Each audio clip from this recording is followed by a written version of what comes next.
Hello, guys. Buenos dias, buenas tardes, or buenas noches, and welcome to a new Spanish video. This one is sort of the continuation of the previous one, in which we learned how to conjugate adverbs. And in this one, we're simply going to do some exercises with adverbs, ejercicios con verbos ar. Okay? We're basically going to see how the verbs are actually used. Okay? So, first let us remember the steps that I talked about in the previous video for conjugating regular R verbs. The first one is getting rid of those last two letters of the infinitive, right? So let's use, for this example, a very important Spanish verb, estudiar. Estudiar. That, of course, means to study. And the first thing we need to do, according to the step we just mentioned, is getting rid of the last two letters of the infinitive. So let's do precisely that. Let's get rid of the A and the R. We are left with estudi, and that is what is known as the stem of the verb, right? That is our first step. Now we have our stem. What is the second one? We need to add the ar endings to the stem.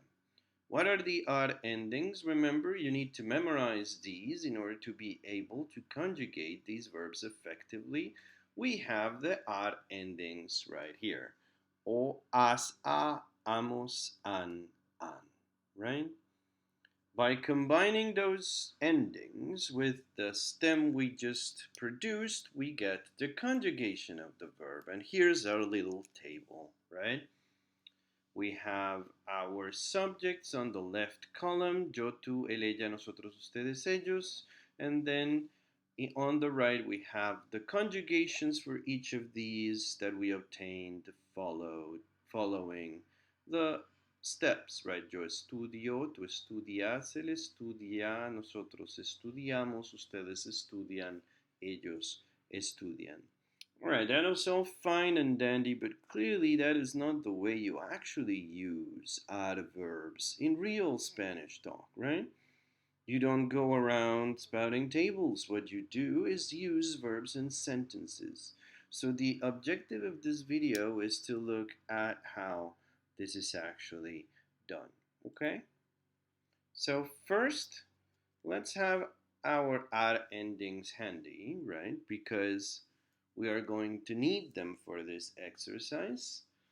Ideally, you don't have this in front of you, right? You have it memorized. So please remember to memorize these. And of course, don't just memorize the endings, but using a table such as the one I'm presenting you here, learn what they correspond to, right? Learn that the ending o is for yo, that the ending as is for tú, a is for él or ella, amos is for nosotros, an is for ustedes, and an is also for ellos and ellas, right?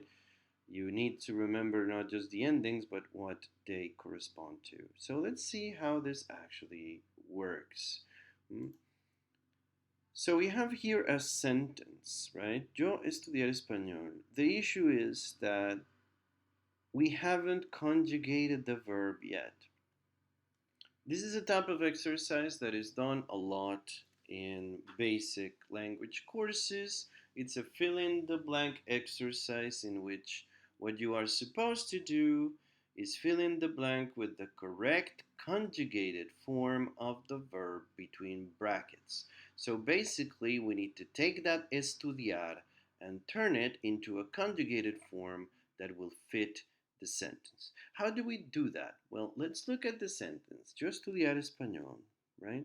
The first thing we need to do is locate who is doing the action, right? In this one, it's fairly easy because the sentence starts with yo, and we know that that means I because we have studied the personal pronouns. This means that in this sentence, the one doing the action is yo. So what ending do we add here? Well, clearly we need the ending for yo, right? So we take the verb estudiar and we follow the steps. We get rid of the A and the R, and we add the O instead. And the form we obtain is estudio. Yo estudio español. That sentence means I study Spanish. Estudio is the correct form of estudiar for yo, so that's the one we need for this sentence. Okay? What did we do? Again, we looked at this sentence, we found the subject, the person or people who are doing the action, right?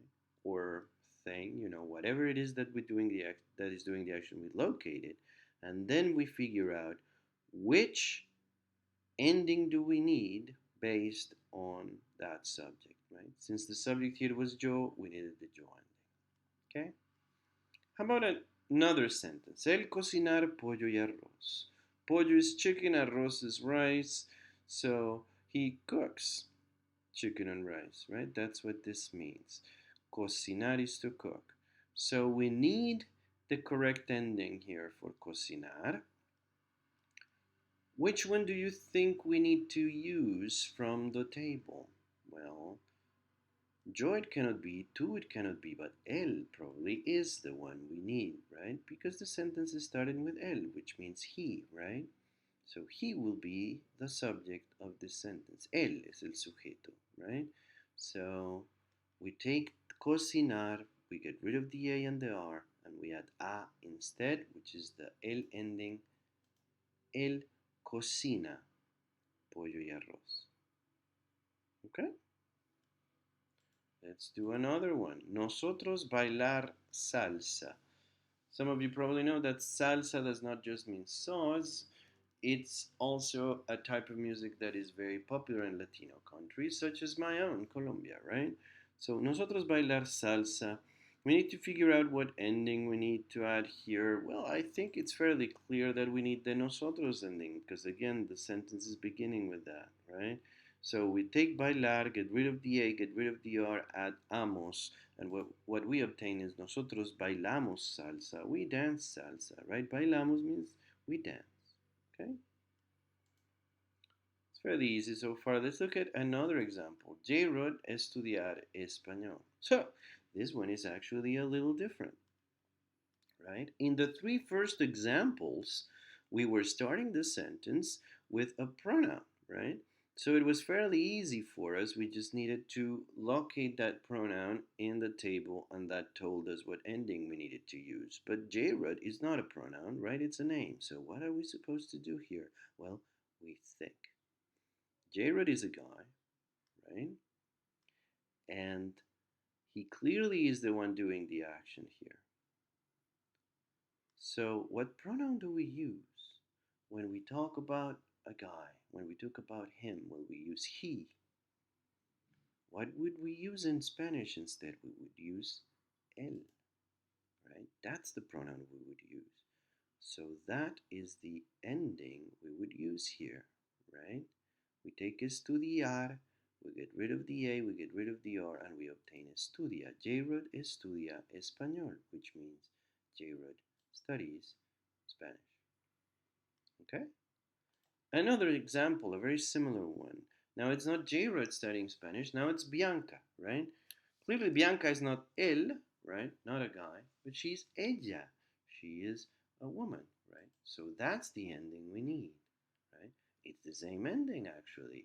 So estudia. Bianca estudia español. What that means is Bianca studies Spanish. Okay? Another example using a slightly different verb. It's not estudiar anymore, it's hablar, which means to speak, right? So Bianca y Amber hablar español. Which ending do we need here, right? Is it yo who is doing the action? No, I'm not doing the action. Is it tú? No, we're not addressing a single person, right? Él? No.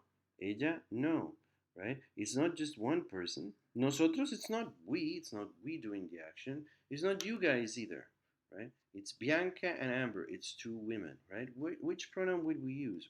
We would use ellas, right? They. We would use the feminine form, of course, because this is a group of two women. So we would use ellas, right? So we need this ending, right?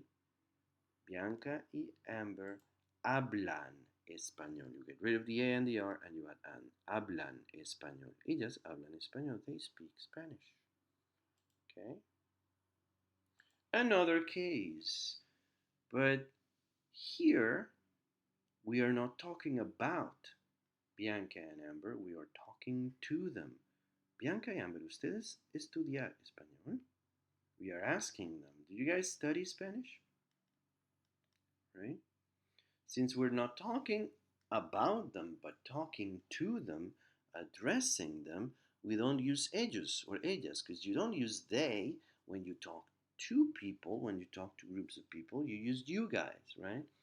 You guys in Spanish is ustedes, so that is the ending we need. Bianca y Amber, ¿ustedes estudian español? Bianca y Amber, do you guys study Spanish? Okay. Another example, profesor cocinar pollo y arroz. I actually do this a lot, right? Because I like chicken and rice, right? Hmm? The professor cooks chicken and rice. So, what do we do here, right? Again, we need to think about who is doing the action. It's el profesor cooking, right? Which pronoun would we use for him? Would we use ellos? No, it's not plural. Would we use ustedes? No, we're not addressing a group of people. Would we use tú? No, we're not addressing one person. We would not use yo, because it's not I speaking, and we would not use nosotros. We would use él, right? We're talking about the professor. We would use él. El profesor cocina. I get rid of the A and the R, add the A, which is the ending for él. El profesor cocina. The professor cooks. Okay? One last example. Anika, ¿tú bailar salsa? So we're talking to Anika and asking her if she dances salsa, right? What do we do here? Are we talking about this person? No, we're talking to her. We're addressing her. Which is the pronoun we use when we address one person? We actually have it there. Tú, right? So that's the ending we use. We get rid of the A and the R. We add as instead and we get bailas. Anika, ¿tú bailas salsa? What that means is, Anika, do you dance salsa? Okay? So what did we do in these exercises? First, we figured out who was doing the action. Then, with that information, we went to the are endings table and we figured out which pronoun we would use for that person or people or subject, and based on that we chose our ending. And then we followed the steps we learned. We got rid of the last two letters and added the correct ending. Okay? That is the way you solve these types of exercises. And it is very important that you learn to do it because it's a very basic type of exercise that you will encounter not just in this Spanish 101 class, but in almost any other foreign language class. Okay? First you figure out who's doing the action and then you conjugate the verb. Okay? Good. Gracias, muchachos. Hasta luego.